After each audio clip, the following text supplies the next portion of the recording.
Now in this video, I'm gonna show you guys how to create your own footprint of processor fault library and then integrate it with schematic fault library that you have already created. So for that, I'm gonna need some information which is nothing but mechanical data or packaging information that can be obtained from the processor datasheet. So now let's go to the datasheet. Okay, so this is the datasheet of our processor. So now I'm gonna go to the processor mechanical data or packaging information. So I click on this, okay, and then get in there packaging information. Now I'm gonna scroll down all the way down to the processor mechanical data or packaging information. Okay, so here we are. So this is the processor's mechanical data that tells us information like processor packaging outline, ball diameter, number of balls. So these are the balls on this package and the pitch size, the distance between the two balls, etc. All of this information is to be provided in Ultimate Footprint widget for creation of footprint, which I will show you right now. So let's go to our Ultimate project.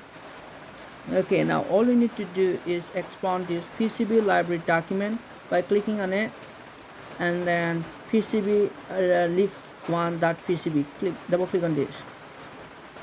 Okay, and then at the right bottom corner we have panel, click on this, and then up here PCB library. So now we are in PCB library editor. So now all we need to do is click on this tool and then IPC component footprint widget, and if I click on this, it's gonna pop up on the screen. Okay, and then click next down here. Okay, in here you want to make sure that you're choosing your right package type.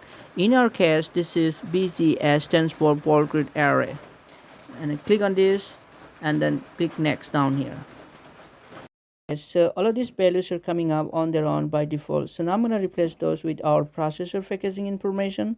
So let me go to the datasheet and see what are those values to be filled in there and replace those one by one. Okay, so let me go ahead and do that. First we have maximum height, which is here 3.5 mm. I'm going to replace that. Okay, so the maximum height in here, in the data sheets, it's showing me 1.4 mm. So I'm going to replace that value with this 1.4 mm. Okay, I simply put that in here, 1.4 mm. And then down here we have minimum stand of height represented with A1. So let's go to the data sheet and see what it is. It is 0.35. The height from this landing pad to this edge of the body, the processor package body, which is 0.35. So let's go ahead and put that in here. It is 0.35 mm. And the body weight range E, it means the distance between from this corner to this corner, from left corner to right corner. So in our data sheet, it's showing me minimum of 14.9 mm and a maximum of 15.1 mm. So let's put these values in here also. The minimum is 14.9 mm and the maximum, in here 14.9 mm, and the maximum is 15.1 mm. I guess these values are to be same. Again, let me go to the data sheets just to make sure they're exactly the same. Okay, they're exactly the same. So the minimum is 14.9 mm. I'll leave that as it is, and the maximum is 15.1 mm. And in the ball information, nominal column grid weight, the nominal distance from this ball on the left side and the ball on the right side. Okay, it is represented with E1. So let's go to the data sheet. Okay, so this is here 13.6. okay, let's fill that in here, which is 13.6. and the nominal row grid length may be the same. Okay, Yeah, exactly same, 13.6 mm. And the nominal bolt diameter. Okay, let's go to the residency. What is the nominal bolt diameter? The bolt diameter ranges from 0.45 to 0.55, so the nominal value is around 0.5. So let's go ahead and put that in here, 0.5 mm. And then the fit size, I mean the distance between two ball is, I guess, 0.8 millimeter. Here it is, 0.8 millimeter. I'm gonna put that in here. Okay, 0.8 millimeter. Sorry, I'm so sorry. It should be in here, down here, 0.8 millimeter. And then the number of columns. Okay, I mean the number of balls on the column, and the number of rows on the number of balls on the rows. Okay, so the number of balls on this row is 18. As you can see here, it starts from 1 all the way to 18. So I'm gonna put that in my widget. So it is 18, and then 18. Okay, so we got total number of 324 volts on this package. I mean ZCZ processor package, BGA package. So now let's go ahead and click on this next button down here, next, and it is full matrix. Yes, let's see if it is full matrix. Yes, exactly, it is full matrix. So I'm gonna simply click on this next. Okay, now in here I'm going to talk a little bit about bolt diameter reduction and why it's important. I also want to talk about landing pads. The landing pads are those pads on which the bolts on the BGA package are soldered down, and the diameter of those pads can be roughly estimated to be around 85% of the nominal bolt diameter if we don't have access to IPC 7351B land patterns for BGA. Okay, let me show you guys what this IPC 7351B table shows us. Okay, so this is the IPC table where we can see by what percentage the bolt diameter reductions can be made in order to estimate the landing pad diameter. In our case, the nominal bolt diameter is 0.5 millimeter. As you can see here, 20% reduction can be made from this 0.5 millimeter in order to estimate our landing pads diameter. So in here, this is coming up, I mean nominal bolt diameter reduction by 10%, as you can see here inside this little box. Now I'm going to replace this by 20%, and as I put this 20% in here, it shows me the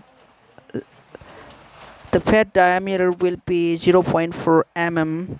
This is exactly what I want it to be. So now I'm going to click next down here, and then next. I don't know how many times I have to click next. Just go ahead and click next, again next.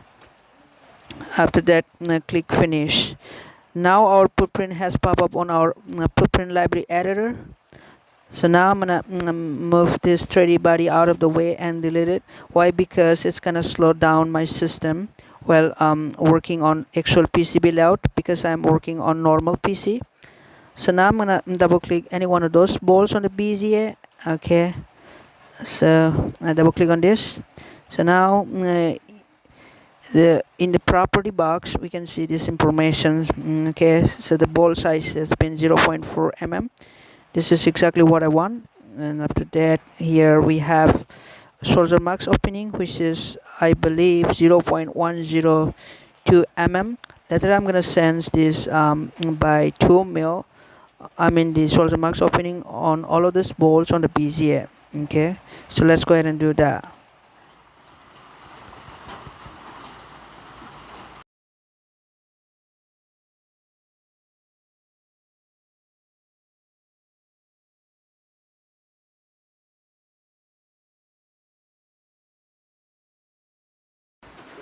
So go to panel properties, manual, and type in 2 mil here.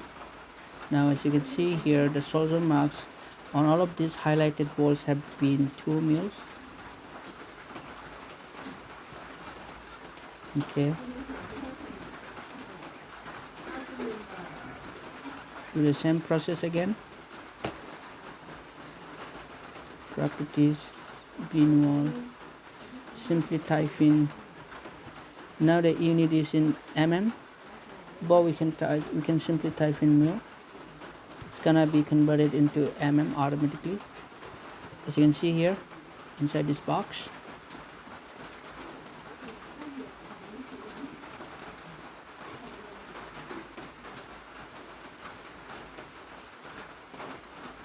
Okay,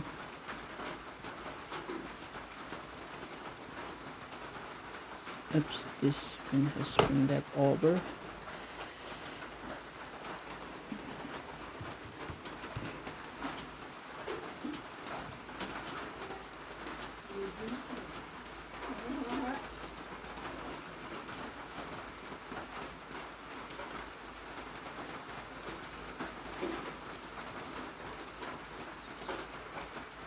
This main wall, tuner, in enter.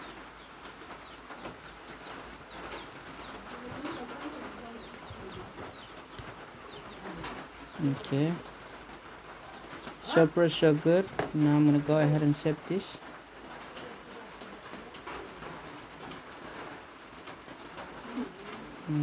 This is, I can also rename it by processor's part number, which is AM335X, and after that click OK. So now I'm gonna save by clicking on this, save all documents. Okay, so now I'm gonna add this footprint to our schematic part library. So let's go ahead and do that. Just go over here, project, and click on this, and after that I'm going to click on this, and again get in there, schematic library. Okay, and now what I'm going to do is I'm going to go over here, panel, click on this, and then schematic library. So here's my processor schematic part library. Just go ahead and double click on this, and in this property box I'm gonna fill some of the informations like designator, item ID, which is AM335X, and command is also AM335X. Designator is U question mark. This is going to be annotated, and the description. Now in the description we want to put information on this that can be obtained from our processor supplier or vendor. There are many vendors or supplier from where we can buy like DigiKey, Mouser, and so on and so forth. And I'm gonna order this from LCLC Electronics. So I'm gonna search LCLC Electronics, lcscelectronics.com, and put the information, put all the information from this supplier. So I'm gonna simply type in 355. I really don't have to filter it out in on this site. This is very user friendly. Okay, this is no more in here.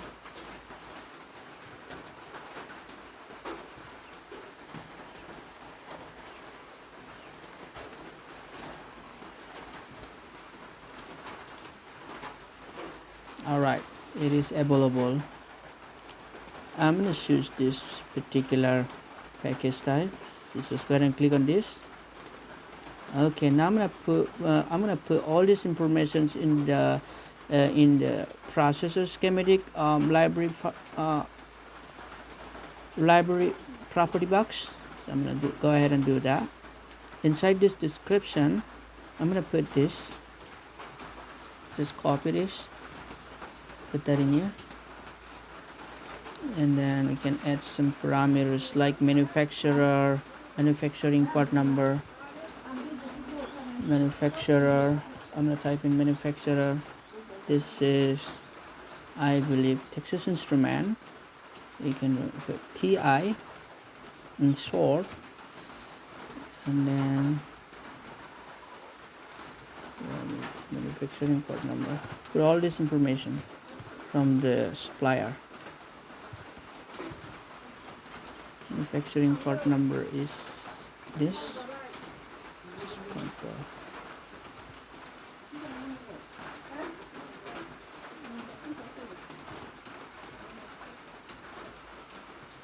Supplier is LCSC Electronics.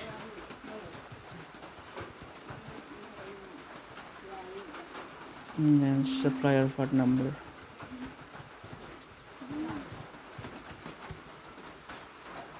Supplier part number is this one.